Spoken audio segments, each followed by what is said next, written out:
Assalamualaikum. Waalaikumsalam. Silakan duduk. Permisi. Ya. Gimana Mas Eko? Ya. Sudah 2 kali ya kita pertemuan. Ini jadwal kedua setelah saya jadwalkan di minggu yang lalu. Ya. Dan minggu lalu kan saya mulai gimana kalau saya mulai memberitahu permasalahannya apa. Terus saya mencari informasi. Mas Eko belum bisa menceritakan gamblang tentang permasalahannya.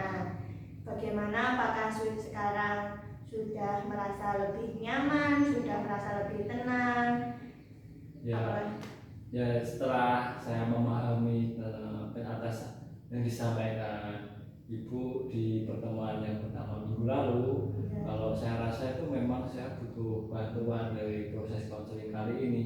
Karena kenapa kalau saya pendam sendiri terus dan nggak mau bercerita ke siapa-siapa, itu menurut saya terlalu beban. Nanti kalau saya kelamaan itu malah saya takut itu kalau saya nanti bisa stres gitu, depresi. Karena kan saya rasa itu kalau secara depresi saya sudah merasakan sekali ya. Pertemuan minggu lalu kan saya sampaikan kalau saya itu karena sudah secara gambaran kan saya sering minuman keras karena maaf dari teman, entah dari permasalahan saya sendiri kayak gitu. Dan di sini saya mau bercerita secara terbuka dan gamblang untuk dibantu sama Ibu atas permasalahan yang saya hadapi bisa terselesaikan di proses konseling ini, Bu. Ya baik, jadi kita garis bawahi dulu pertemuan yang kemarin. Intinya dari cerita Mas Eko bahwa Mas Eko ternyata dilihat dari segi aksen masih aman, masuk tertib, cuma dari nilai mulai turun. Jadi masuknya sekolah Mas Eko itu kayak nggak ada gunanya gitu loh. Namanya sekolah tapi kok nggak ada peningkatan seperti itu. Setelah saya cari tahu ternyata ada permasalahan dengan minuman keras. Yang pertama, satu faktor dari orang tua memberikan arahan terlalu keras, melarang untuk tidak minuman keras, tapi ternyata orang tua sendiri seperti itu. Yang kedua, pengaruh dari teman. Nah, yang ketiga, saya menanyakan apakah benar hanya masalah itu saja, tidak ada unsur lain, entah tentang cinta atau tentang keluarga atau tentang apa. Dan dari situ Mas Eko belum sanggup untuk menceritakan, belum bisa sepenuhnya percaya dengan saya. Nah, sekarang Mas Eko sudah merasa lebih tenang, sudah mulai merasa mau percaya sama saya, sudah mulai cerita, sudah mulai paham tentang asas-asas yang saya beritahu di minggu lalu. Ya, kalau saya itu merasa nyaman karena di proses konseling pertama itu saya rasa ternyata kayak gini, proses konseling itu enak, nggak seperti pandangan dari teman-teman saya kan. Kalau BK itu sering dipandang polisi sekolah, sering menghukum orang-orang yang dari siswa yang bermasalah. Nah, saya takut, sedangkan saya di posisi itu kan saya merasa kalau saya itu memang bersalah. Nah, terus dipanggil ke ruang BK, nah itu kan membuat saya tambah takut, tambah grogi gitu. Tapi kalau setelah proses konseling yang kita jalanin di pertemuan pertama, saya rasa kok ternyata enak, ternyata nyaman. Ya udah kan sebenarnya kan sudah berjanji untuk proses konseling yang selanjutnya.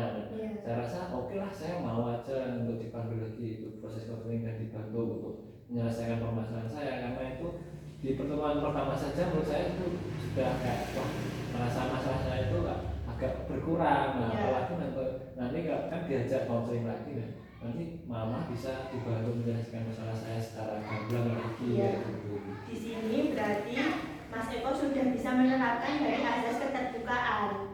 Jadi apa dengan permasalahan yang kemarin sudah diketahui, apakah ada masalah lain yang bisa disampaikan kepada saya agar kita bisa melakukan proses konseling, agar Mas Eko juga mendapatkan perubahan yang lebih baik yang Mas Eko inginkan. Apakah sudah bisa mulai menceritakan masalahnya?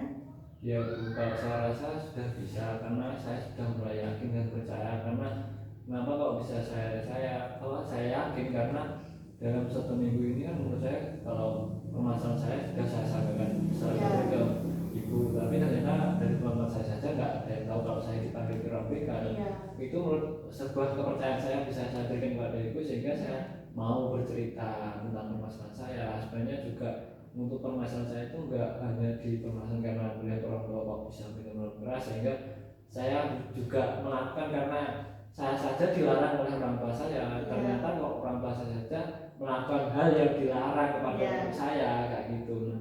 Sebenarnya ada sih permasalahan yang lebih dari itu, karena permasalahan dari bapak dan ibu saya kayak gitu. Karena bapak ibu saya itu proses mau cerai kayak gitu. Jadi gimana ya, susah mau saya pendalaman sendiri itu, saya merasa berat. Nah kayak gitu, makanya saya maulah ikut proses konseling ini kayak gitu. Baik, dari sini saya sudah mulai menangkap permasalahan inti dari ternyata tidak hanya benar feeling saya, tidak hanya tentang betapa kerasnya orang tua melarang Mas Eko, tidak hanya dari efek teman-teman yang mengajak atau mengejek, mengatakan banci lah, inilah, nggak berani minum dan sebagainya. Ternyata juga ada masalah lagi, yaitu masalah proses perceraian. Nah, di sini kalau saya boleh tahu, Mas Eko mengalami itu seperti apa dan ceritanya seperti gimana, terus efeknya apa.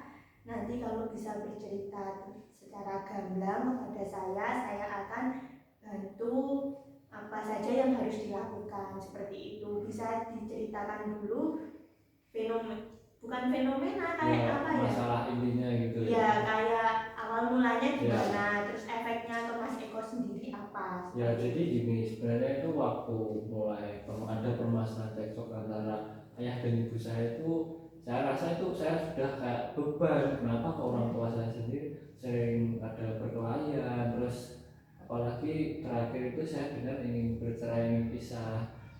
Ibu saya minta pisah kepada bapak saya. Ya udah, itu saya semakin beban. Terus apalagi ajakan dari teman, kan karena teman saya tahu kalau saya itu gak merasa banyak beban masalah gitu, tapi saya nggak cerita apa yang sedang saya alami permasalahan saya. Cuma ya mungkin karena teman saya bisa melihat gerak-gerik saya gitu, sehingga teman itu kan biasa kalau laki-laki ajakannya kalau lagi banyak masalah kan biasanya minum minuman keras. Oke lah, kayak waktu karena saya banyak masalah terus nggak tanpa pikir positif lagi, ya udah saya oke aja diajak gitu, ya udah. Terus kali dua kali saya sering ikut terus saya rasa kan sedikit ada ketahuan dari ayah saya. Mungkin karena tercium dan mungkin karena kan orang yang mabuk dan enggak itu kan berbeda. Nah, mulai itu saya dimarahin bapak saya, ayah saya itu. Nah setelah itu saya ingin berhenti, nggak ingin minum minuman lagi. Nah waktu berhenti ingin minum minuman, nah saya itu sering diajak sama teman, terus sering diajak, terus ya udah kayak gimana ya, kan saya ingin berubah, nggak ingin minum lagi. Dan sudah ketahuan orang tua juga kan pasti takut kalau ketahuan orang tua. Nah setelah saya mengikuti arahan orang tua bapak saya itu untuk tidak minum minuman keras, saya ikuti. Nah nanti di lain waktu itu orang tua saya sendiri, ayah saya itu ternyata juga minum minuman keras gitu.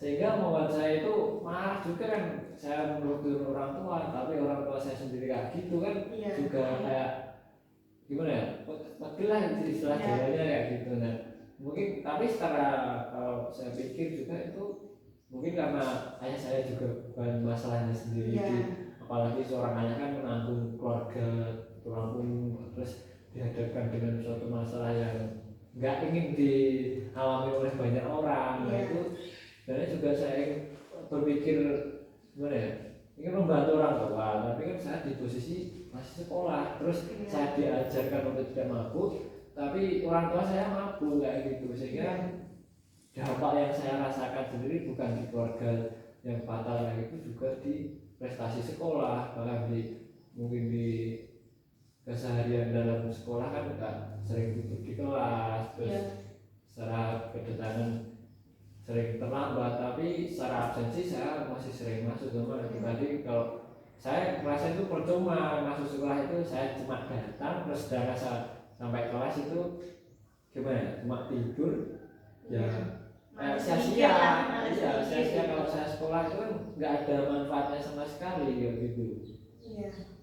Dari sini saya mulai menangkap kayak betapa semrawutnya pikirannya Mas Eko. Jadi dari teman, dari memang tidak, saya tahu itu memang berat sekali karena tidak semua anak bisa tahan di posisi itu gitu.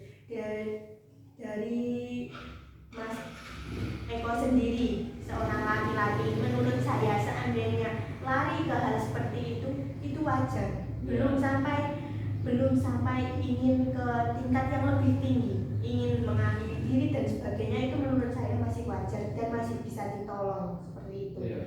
Saya paham sekali bahwa dari keluarga saja tidak bisa melindungi seorang anak, contoh seperti itu ya. Dari kedua orang tua sendiri ibaratnya sedang tidak baik-baik saja, seperti itu. Posisi anak pun pasti juga ikut memikirkan orang tua. Apalagi permasalahan ini di umur Mas Eko yang menginjak dewasa, otomatis paham tentang hal itu. Bukan anak kecil lagi yang bisa dibohongi. Contoh sepertinya kalau masih kecil, ayah kemana? Seandainya Mas Eko tanya gitu ke ibu, pasti ibu bisa, oh ayah masih kerja belum pulang. Mungkin kalau anak-anak masih bisa dibohongi seperti itu. Cuma kalau di umur Mas Eko yang seperti ini kan tidak bisa dibohongi. Otomatis kan ketika ada masalah dengan orang tua, anak pun ikut memikirkan jalan keluarnya. Di situ ketika Mas Eko mulai ingin memikirkan jalan keluar, ibaratnya pikiran lagi kemana-mana, lagi stres, harus sekolah, harus ini, harus itu, otomatis ibaratnya nggak bisa nahan lah. Ketika ada yang instan untuk melupakan itu seketika, diajak teman, ayo ibaratnya kamu gini pasti kamu bakalan tenang, ibaratnya gitu. Akhirnya Mas Eko ikut minum minuman keras. Memang hilang, tapi seketika ketika kesadaran Mas Eko kumpul kembali pulih, pasti itu semua akan terpikirkan, kembali kepikiran lagi. Akhirnya untuk melupakan begitu lagi seperti itu. Dan di titik ketika Mas Eko ingin berhenti bahwa ini bukan jalan keluar, contoh seperti itu, sampai dimarahi sama orang tua karena ketahuan, di situ ingin berubah, otomatis kan Mas Eko menyadari bahwa itu bukan jalan keluar. Tapi ternyata di sisi lain orang tua sendiri pun seperti itu, memilih jalan keluar untuk ikut mabuk-mabukan, yang membuat Mas Eko lebih jengkel, lebih ingin marah gitu. Di situ saya mulai paham gitu apa yang dirasakan, terutama anak laki-laki otomatis kan juga harus bisa melindungi ibunya ketika ayahnya seperti itu. Nah, untuk dari permasalahan yang sudah mulai saya tangkap tadi, saya memberikan masukan kepada Mas Eko, hal yang perlu dilakukan salah satunya adalah mungkin bisa melakukan fokus dulu ke sekolah. Jadi urusan orang tua yang diselesaikan dengan orang tua. Ketika ingin tahu tentang masalah orang tua, diusahakan dalam hati yang dingin, tidak posisi emosi. Jadi menanyakan ke ibu atau menanyakan ke bapak, apakah ini keputusan yang bagus? Apakah ini bagus untuk masa depan saya? Contoh seperti itu. Ketika hati tenang menanyakan seperti itu, pasti orang tua bakalan luluh. Tapi itu nggak apa-apa ya, kalau saya ingin menanyakan itu ke orang tua, karena saya takut itu nanti dikira itu campur masalah orang tua gitu. Iya, kalau sejauh ini menurut saya tidak masalah. Jadi ditanyakan, apa yakin ini jalan keluar yang bagus? Apakah ibaratnya mama atau ayah tega lihat saya tumbuh hanya dengan satu orang tua? Dan saya harus ikut yang ibu atau ikut yang bapak, saya sendiri juga bingung. Contoh seperti itu, ditanyakan dalam hati yang dingin. Jadi saya paham sekali, sekarang Mas Eko usia juga bukan anak-anak, sudah dewasa. Jadi menurut saya ketika mulai ikut atau ingin menyatukan keluarga itu kewajiban anak. Karena kan sudah dewasa gitu loh. Jadi ikut pun gak masalah. Contoh kasarnya ini tangan ibu, ini tangan ayah, disatukan gini, itu adalah kewajiban anak karena sudah dewasa. Jadi ditanyakan apakah ini sudah keputusan yang bagus, apakah tega melihat ibaratnya saya tumbuh sendiri, terus saya mau ikut siapa, seperti itu kan perlu dipikirkan.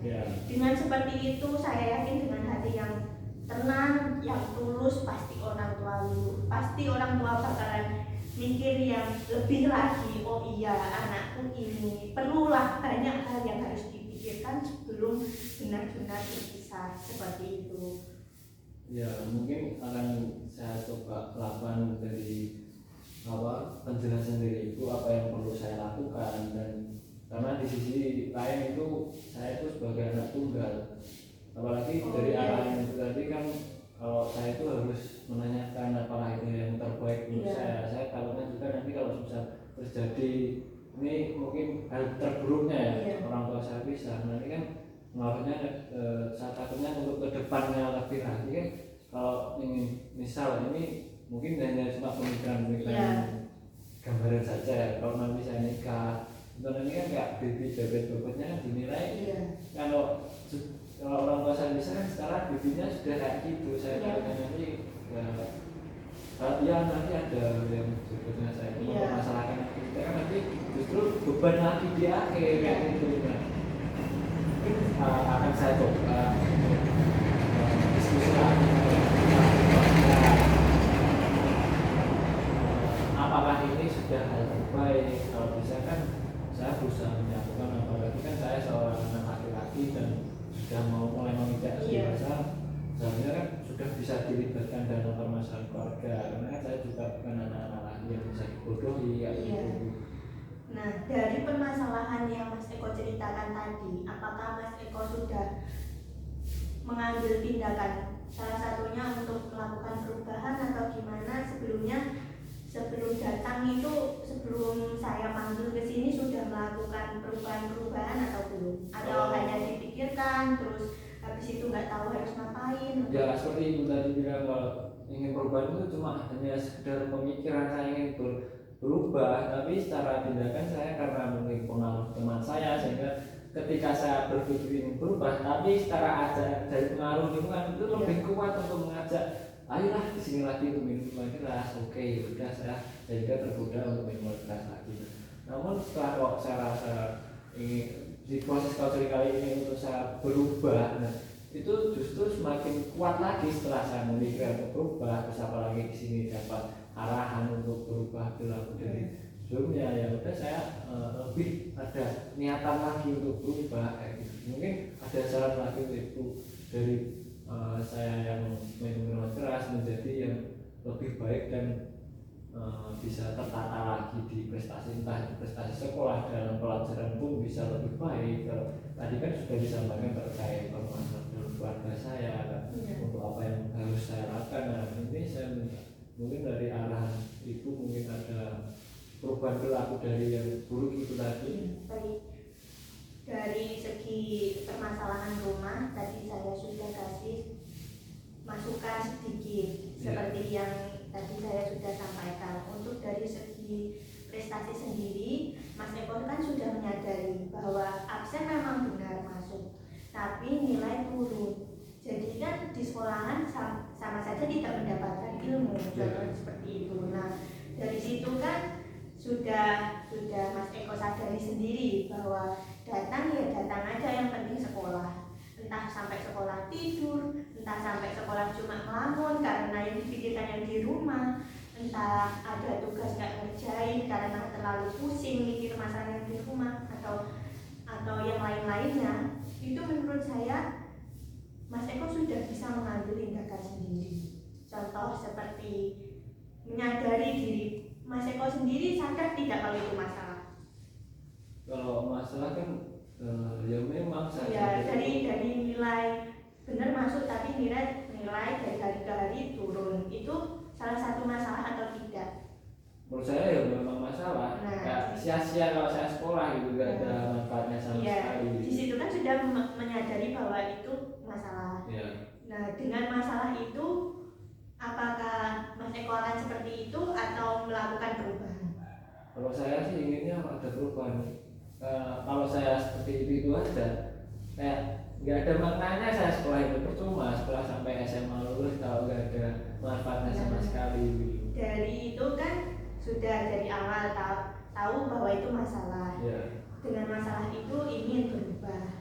Nah di situ mau berubah apa sudah kepikiran belum? Ya itu tadi, kalau misal saya sudah bisa merubah perilaku dari yang minuman keras, terus itu nanti kan bisa berdampak lebih kelanjutan positifnya.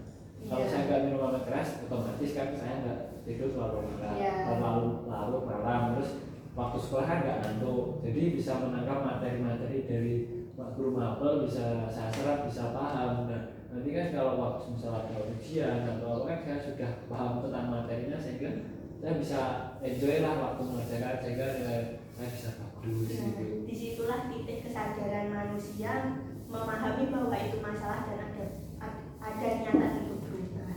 Inti dari konseling sendiri adalah perubahan menjadi yang lebih baik. Di sini kenapa saya tidak langsung memberikan saran seperti yang masalah di rumah tadi, bahwa mungkin Mas Eko bisa seperti ini, seperti itu, karena menurut saya itu terlalu berat, jadi perlu bantuan secara langsung. Untuk ini tadi kenapa saya tanya dulu, karena menurut saya itu masih di genggaman, masalah di genggaman Mas Eko sendiri, pasti bisa menyelesaikan. Dan saya yakin bahwa itu benar. Di sini Mas Eko sudah bisa menentukan titik jalan keluar. Salah satunya adalah bahwa nilai semakin turun adalah masalah. Dari masalah ingin berubah menjadi yang lebih baik. Dari perubahan itu Mas Eko ingin mengubah kebiasaan buruk, salah satunya minum minuman keras, untuk berhenti dari minuman itu, lalu pikiran biar menjadi lebih positif, jadi tidur teratur, sekolah bisa konsentrasi. Itu adalah jalan yang benar untuk melakukan perubahan. Nah, dari sini, dari proses konseling ini, yang tadinya belum konseling, sekarang sudah konseling, hal apa yang diserap oleh Mas Eko? Jadi apa inti dari Mas Eko dapat apa dari konseling ini? Kalau yang saya lebih poin pentingnya itu perubahan-perubahan perilaku yang harus saya terapkan, dan untuk tadi disarankan untuk bisa mengajak bicara lagi kepada orang tua untuk menyelamatkan lah istilahnya dalam keluarga kecil saya, maksudnya keluarga kecil orang tua saya biar terselamatkan, karena istilahnya saya anak tunggal, sehingga saya juga menanggung beban sendiri gitu. Nah itu poin penting yang saya bisa serap dalam konseling kali ini. Nah dari sini kan kita baru ngobrol tentang permasalahan ya, belum menuju ke perubahan.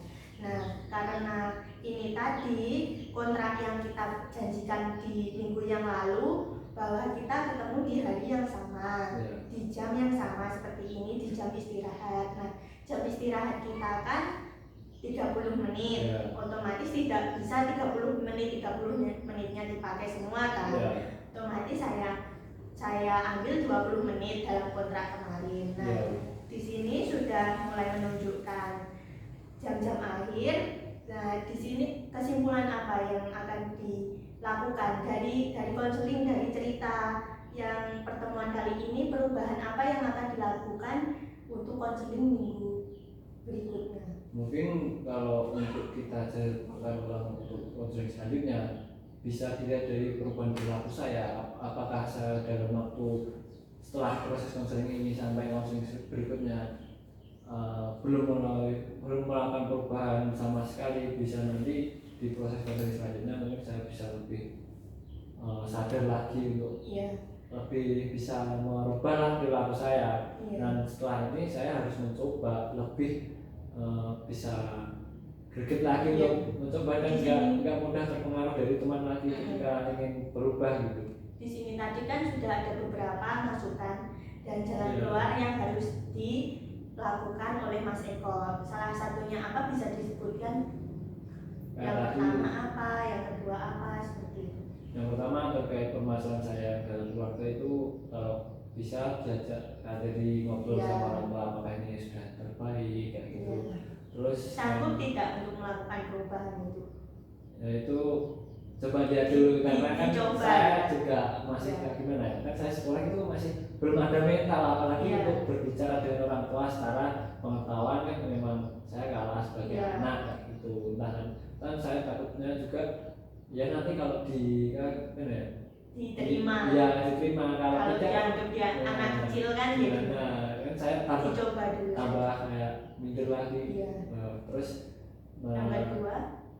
Yang kedua terkait permasalahan yang saya mampu-mampuan tadi, kalau bisa saya lebih nggak ikut berbaur dengan teman-teman yang nakal kayak minuman keras. Saya bisa lebih mencari teman yang lebih baik. Terus yang ketiga, kalau kan setelah saya terhindar dari minuman keras kan otomatis dari permasalahan prestasi saya, dari sekolah saya sering tidur itu kan nanti hilang sendiri, nggak bisa teratasi sendiri kayak gitu. Baik, dari proses konseling hari ini saya kira sudah ada titik terang bahwa Mas Eko sanggup melakukan perubahan seperti yang Mas Eko ucapkan tadi. Nah, saya perlu untuk pertemuan berikutnya di mana saya agar bisa memantau perubahan itu apakah sudah benar-benar terjadi, terus perubahan itu sudah sejauh mana. Terus saya akan melihat apakah itu sudah sesuai dengan perubahan yang Mas Eko inginkan. Itu kita perlu jadwalkan untuk pertemuan selanjutnya. Di sini apakah Mas Eko bersedia untuk mendatangi atau menghadiri konseling seperti ini di jam minggu depan? Ya Bu, saya sangat welcome saja Bu, karena saya ini kan tadi saya butuh banget ini. Karena kalau di awal saya kan merasa ini privasi saya, nanti bisa menjaga enggak gitu. Setelah apalagi 2 konseling kali ini menurut saya semakin terang itu masalah saya sudah semakin tersampaikan, terselesaikan juga. Nah, baik. Jadi karena Mas Eko sudah menyepakati, sudah menyetujui untuk melakukan proses konseling selanjutnya untuk memantau apakah perubahan itu sudah sesuai dengan keinginan Mas Eko, saya lihat di minggu depan. Nanti bisa diberikan laporan kepada saya. Oh, saya sudah melakukan ini, hasilnya seperti ini. Nanti disampaikan ke saya di minggu depan. Seperti itu. Nah, ini waktu juga sudah menunjukkan jam istirahat mau selesai. Mas Eko bisa kembali ke kelas mengikuti jam pelajaran yang selanjutnya. Ya Bu, karena ini sudah mau masuk juga, saya mohon pamit untuk kembali ke kelas. Sebelumnya saya permisi Bu. Terima kasih ya. Assalamualaikum. Waalaikumsalam.